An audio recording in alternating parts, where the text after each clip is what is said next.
Welcome to the Physician Sense Podcast, a podcast designed specifically for physicians, offering a breakdown of complex financial topics to help you develop your financial IQ, further your financial journey, and improve your well-being.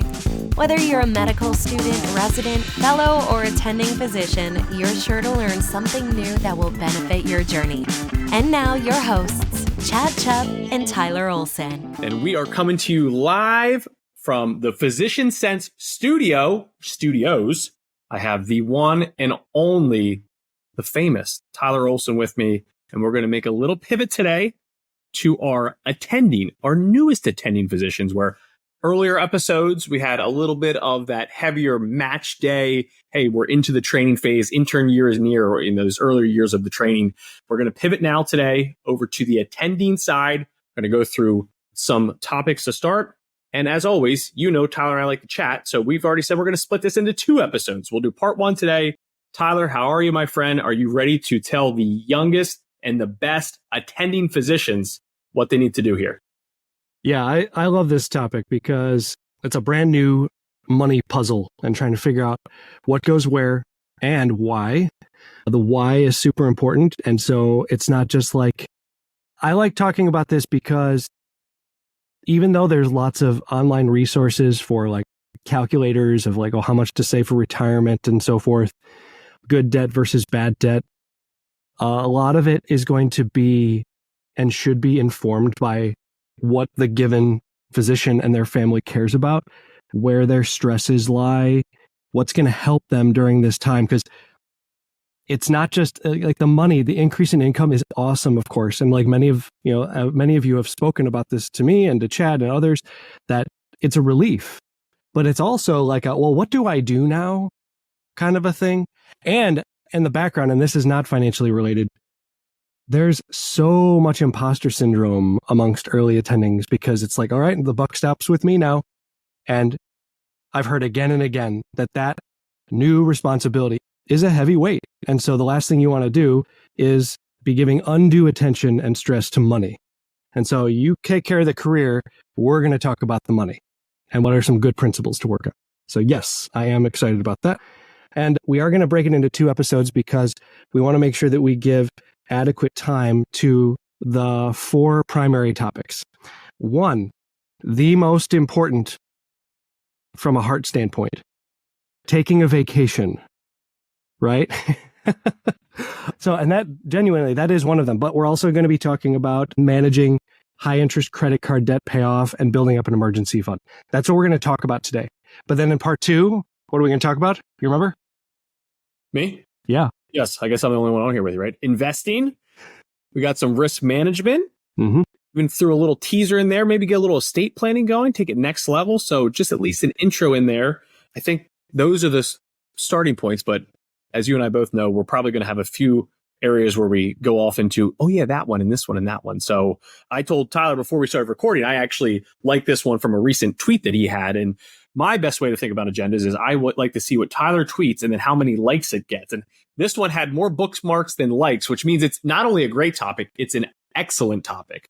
So I figured this would be a good one to build on and a good intro too on topics that, it doesn't really matter where you are in your physician journey, right? These are relevant throughout, but it's really that, hey, here's your foundation. Let's start to build there. So, this is one of our most common groups that join our firm. And I usually say this is a very common point where I think a lot of people reach out to a financial advisor because it got complicated, right? All of a sudden you went from $60,000 to $250,000, and now you have, I'm moving across the country. Now I'm getting married. I'm starting a family. I have some serious cash flow now that I can actually move things around. So I love this topic. Not to say that every phase of financial planning has its own complications to it, but this is where I think it really starts to get a lot more complex in a good way, right? When you have to make this many decisions, it's a good problem to have. But it's worth taking the time to get it organized, whether that's through your own research or working with a financial planner or whatever the case may be. There's a lot of moving parts here. So that's why, I love this phase here. So they get that first paycheck, Tyler. It's a lot larger than anything they've seen before. Where do we start? And maybe we do start light. And like we joke about the vacation, but we're also not joking about the vacation. Let's actually start there. What are your thoughts on that? Like, what are you pressing your clients and who you work with and just the conversations you have with physicians day in and day out? Why is this so important and how do you build around it? Training is high pressure, and that's probably an understatement. And I've not lived it, neither of you, but we hear it again and again. And the transition to attendinghood is a mix of good things and more responsibility. And so what I like to encourage people to do is to create a window of time where they can go get a break. Now, it's not realistic for everybody to be able to do this in between training and their first job. Yeah. So if that's not you, it's okay. Just you're going to need to look at your situation and say like, well, maybe I could do it 6 months after I start or 9 months after I start or something like that. But the point of this first part is to identify a time where you can, I honestly, I think that 3 weeks is an important window of time. And I mean, it could be longer than that. I think that like 1 week, you're barely shutting down. 2 weeks, you're just starting to get into a relaxed groove. I think 3 weeks is a good sweet spot. 4 weeks, you start to feel like maybe you're get itching to start being productive again, or at least that's the case for me. But whatever that time frame is for you, plan it out. And this would be something that you would do, like not like right at the end of training. Like you should be thinking about this 18 months, 12 months before you're done, so that you, and if there's a significant other, you can plan this out together, save up the funds, and then that way you can also organize when you contractually begin your first job. So if you're ending June 30th, don't start July 1st, please, if you can. August 1st, that's still a pretty tight window. Like there's this one couple that I've been working with for a while. They're taking off. Well, she's studying for boards too. That's another thing that they have to, a lot of times they have to do is take their boards. And there's like, she's not going to start till September 1, even though she's done June 30th. And that's giving them a good amount of time to just kind of reorient and then take a little vacation together. And that's going to cost money. And if you're in debt already and you don't have savings, the in-between training and attendinghood idea may not work. You got to have some cash. You can't just put it all on a credit card in all likelihood. But, then do it like in December, like go somewhere warm or cold. Personally, I like cold winter vacations. But wherever that is for you, just make it a savings goal and then work toward it. And then you can build like these other things we're going to talk about, debt and emergency fund building. You can fit around it. I honestly think that it is one of the most important things to do after training. Is that an exaggeration? No. And to add emphasis to that, this is one topic that obviously today's topic is, your first or early year attending, but this is, our clients that have been with us for many years, but now they're their 20th year as an attending, where usually by that phase, they built in better work-life balance. But, we almost force a vacation budget on all of our clients because there's something about planning it out in advance and not allowing, and, depends on what specialty you're in, but, it's not uncommon for, heck, you could not even be a physician. Today, travel is so expensive. You plug in a few kiddos, you got to take a plane trip here or there, whether it's hotel, Airbnbs, VRBOs, everything's expensive. So pre-planning for these trips is so important as well. But we force this upon our clients, almost as, hey, this needs to be in the budget, not only because it's going to make it easier for you to do it, but because you need that, right? You need that work-life balance. You need to disconnect. There's so many good studies out there too, Tyler, where they'll say, and I think they're more or less from corporate America, but the companies that end up forcing, hey, you got to take your time off, your vacation time, that they see better production too out of those firms because they're actually disconnecting. And I agree with your note there, 1 to 3 weeks, I'd be leaning in there to 3 weeks. After that, you're probably going to get a little bit stir crazy. I say physicians are a pretty hardworking group to get to where they are. That's why I was laughing. Like, I'm going to retire at 50. I'm like, what are you going to do? What are you going to do after all those years? You're a type A. They're like, well, I'm not going to just sit around. I'm like, there we go. So yes, vacation is vital and just planning it early, right? This is your first year as an attending and it's about building habits. It's getting in the system of knowing that's important. And I know we're going to get into debt too. And this doesn't have to be, a 3-week trip around the world. I tell my wife all the time, there is something so powerful about a staycation, right? Waking up in your own home, but just going through a little bit slower on the days, not doing that, maybe doing something around the house, running out to Costco and not feeling rushed because you have to get on a Zoom call. There's something beautiful about the staycation as well. So don't think that this has to be this crazy extravagant event.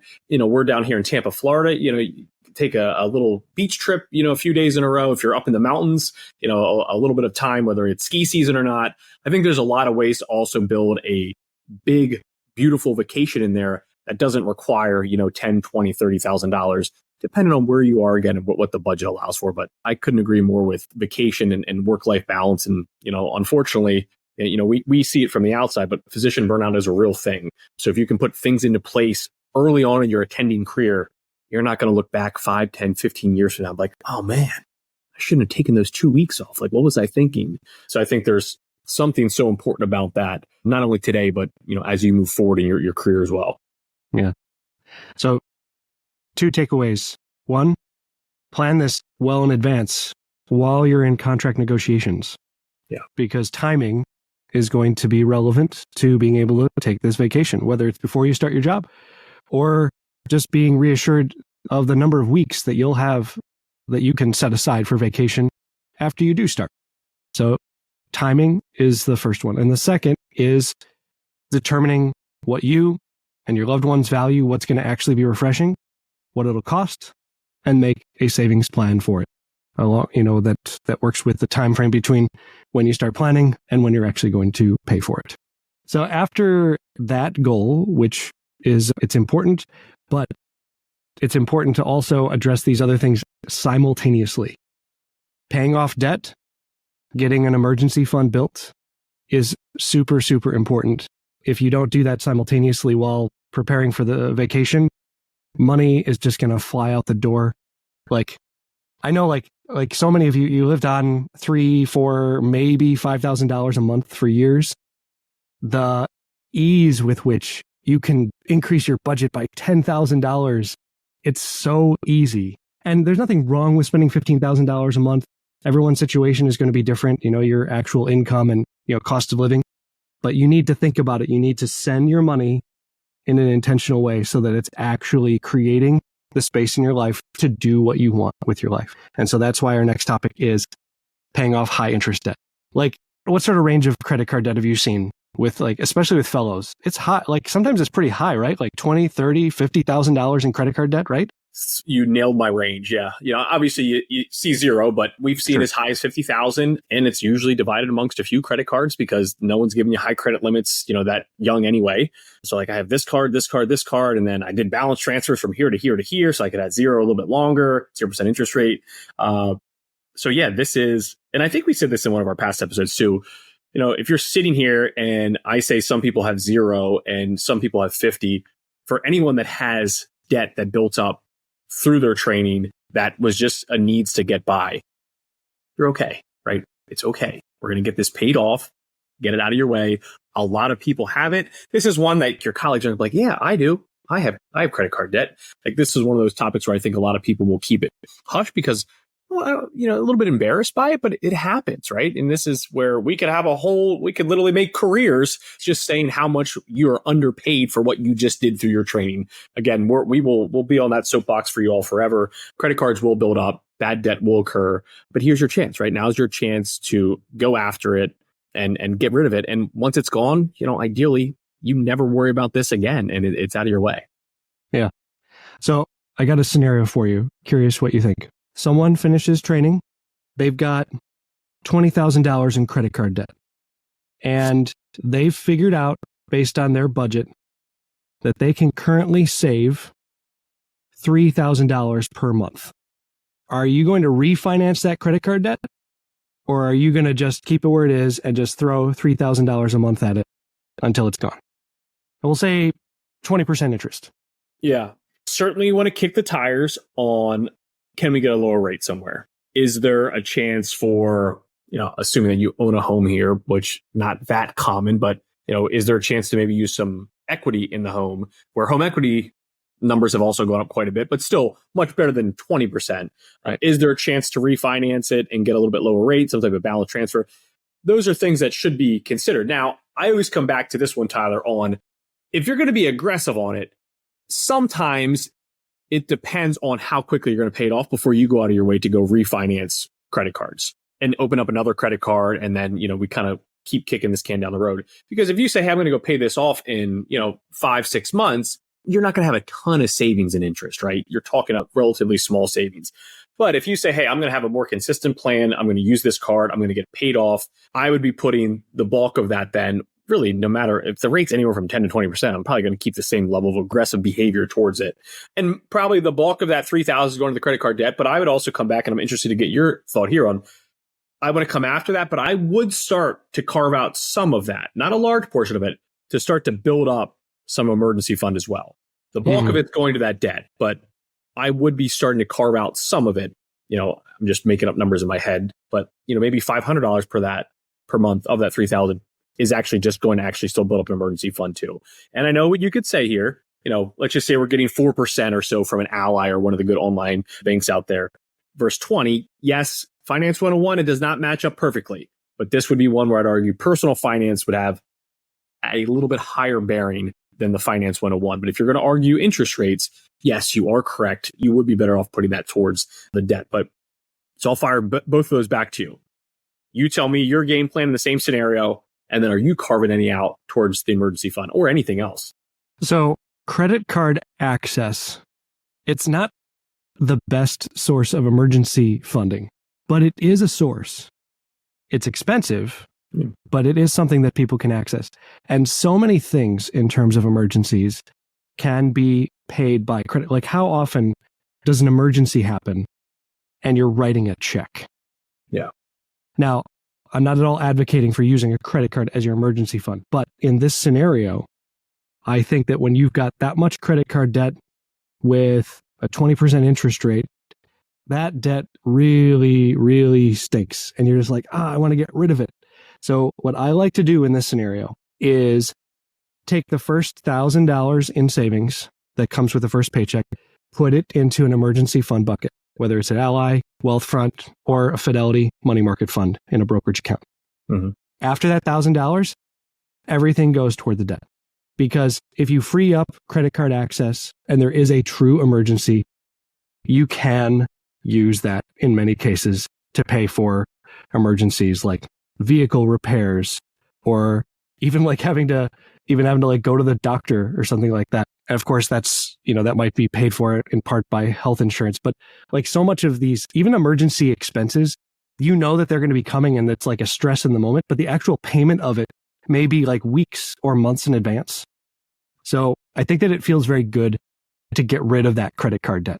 And refinancing with that degree, if you're saving if you're able to save $3,000 a month and the first 1,000 goes toward, the emergency savings. And so you're paying it off in 7 months. A big part of me doesn't even want to go through the refinance process. I just think it's annoying that the juice is not worth the squeeze. It's just get rid of it where it's at. Opening up new accounts, moving money is annoying. It's really annoying. And I think in that scenario, I'd probably just say, let's just knock this out right where it's at. Because the less steps there are to being debt-free in this scenario, the easier it will be to get there. So that's what I would do. Yeah, and I couldn't agree more with all of that. And as you're talking, you're just firing things in my head too. Maybe not even looking to refinance, because I'm a very simple, I no more than 2 to 3 credit cards, I think is more than enough. But even seeing if you do have 2 separate cards open, sometimes you get one of the other cards to offer specials on a 0% balance transfer over a period of time. So this way, you're not opening new cards per se, but you're moving money over, getting a little bit lower rate. So just something to keep an eye on. 2 things, as you were talking, Tyler. Again, I realize home ownership is not all that common at this phase, but if you are a homeowner and you also put a decent down payment down, not advocating for this either, but another decent emergency fund is a HELOC, a home equity line of credit, where you're going to get a better rate. And we've had numerous clients have that open. They're usually a little bit further into their attending status because they owned a home, they got some equity building up. But HELOCs are another good backup just in case, a little bit better rate there. I always say anything that's linked to your home, remember, if for some reason you don't feel like paying, your home is backing that. So let's just pump the brakes there, make sure we're being smart. And one thing I know we didn't add layers to what this new attending would look like, but also any type of sign-on bonus, that debt, as we're referring to money coming in through your paycheck, if you do get a type of sign-on bonus, I would have that debt very high on the list to get that out of your way. And I know we're talking again paycheck to paycheck, but another good kind of point it towards that in terms of that sign-on bonus, if that's available to you. Yeah, that's good. Now, also, we started to delve into emergency fund building. That's the third part and last part of this episode. I like the, save $1,000, then work toward 3 months of expenses of, monthly expenses, and then work toward 6 months of expenses. That'll take some time. One thing I forgot to mention, in these early weeks and months, as you get into your job, depending on the situation, I think that like this one resident I know who's actually going to is going to be starting her job in the same hospital system that she was in training. It's a pretty smooth transition as far as like compensation. But if there's any sort of like, if you're moving states and you're waiting on a credentialing process, it could be months before you get paid, before they can actually let you in the door and you can start working. So that's another reason why these decisions, like we're talking to new attendings here, but we're also talking to you who are like 1 year out from finishing training. You got to be able to look ahead and see like, what am I going to be facing here? I know this one doctor, he moved from one state to another and he was waiting 9 months.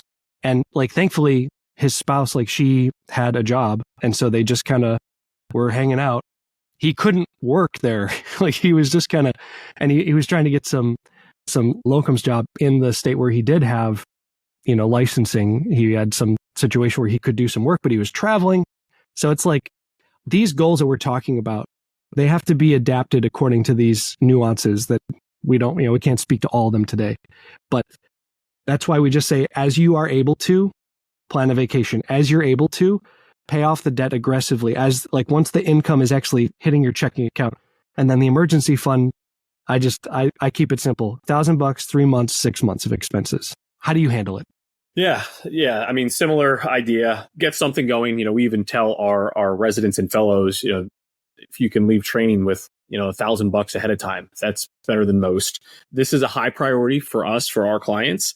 We kind of use a little bit of a different system where similar to yours, where we'll use, I always call it net income. So pretty much, hey, here was your gross income. Here's what you paid Uncle Sam. I take that number and then I usually will use it times 6 months. But it takes a while to get there. We break it into different buckets. That's where our system is a little bit different, where usually we'll ask them for what we call their sleep number. And we'll say, hey, what number do you need to log into? You need to see on your Ally or Marcus or American Express or Capital One, where you just go, okay, if the proverbial poop hits the fan, I'm okay. We're okay. We're good. And to me, that one is really important. And that's where I always say, like, kind of don't give me the Google search answer, right? What feels good for you?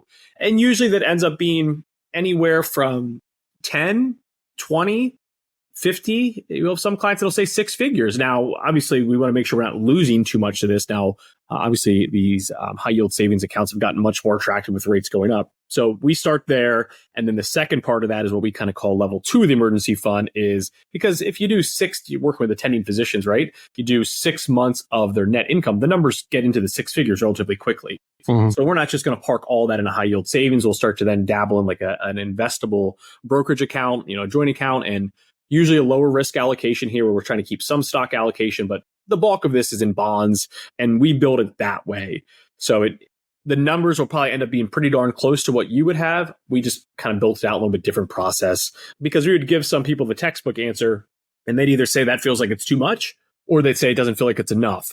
So that's why we added in like that level 1 of what's your feel good number. Now, if we get something silly like $500, okay, we're going to add a little bit to that. We usually will say for like our attending households, probably 20,000 is the minimum for that level 1. And then, if they want to go higher, depends on what the plan looks like. So we have a little bit different build out. But again, if we kind of put your system beside our system, those numbers are going to be pretty darn close. Okay. Yeah, cool. I like that. I like that thought. All right. Well, these are just the first few things that you new attendings need to do with your newfound cash. Next episode, in a couple weeks, come back because we're going to be talking about investing. We're going to be talking about risk management, which is a fancy way of talking about insurance, and the all-important and the topic that nobody wants to talk about, estate planning, at least a little bit of it. So thanks for joining us. I'm Tyler, and Chad and I were excited to keep talking with you, and we'll see you soon. See you in a few weeks. This information is for general purposes only. This information is not intended to be a substitute for specific professional, financial, or tax advice, as individual concerns vary. Please see a financial professional, CPA, and/or an attorney in regards to your own individual situation. Wealth Heals Advisory Services and Financial Planning offered through Vicus Capital Inc., a federally registered investment advisor. Olson Consulting LLC, offering advisory services and financial planning, is a state-registered investment advisor.